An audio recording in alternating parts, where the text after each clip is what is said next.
மாமங்கிற உரிமையும் பெருமை இருக்கு. இந்த நாட்டிலேயே இந்த ஒத்த கூட்டத்துக்கு தாயா தாய் மாமங்கிற உரிமையும் பெருமை இருக்கு. ஒரு காலத்துல இந்த மண்ணை காக்கிறதுக்காக சண்டை போன நம்ம பையக கொண்டாட்டி பிள்ளைய யாரை நம்பி விட்டுட்டு போனாங்க?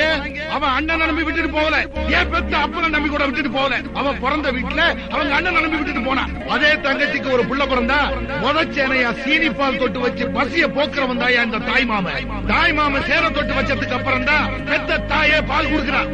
அந்த பிள்ளைக்கு ஒரு காது குத்துனா தான் மடியில உட்கார வச்சு சீர் செஞ்சு அதுக்கு இருக்க இடம் கொடுக்கிறவன் தாயா தாய் மாமன். அதே புள்ள வளர்ந்து ஆளாகி நிக்கிறப்ப ஒதுங்கிறதுக்கு ஒரு ஓலை குடிசை கட்டி கொடுத்து தாய் மாமன் நான் இருக்கிறேன் தைரியமா இருந்து சொல்றானே அவன் தாயா தாய் மாமன். அதே தங்கச்சிக்கு ஒரு புள்ள பிறந்துட்டா அதை ஒரு சுதந்திர பொண்ணா நினைச்சு தான் மகனுக்கு உரிமை எடுத்து கட்டி வச்சு காத்து தான் உயிரே கொடுக்கிறவன் தாயா தாய் மாமன்.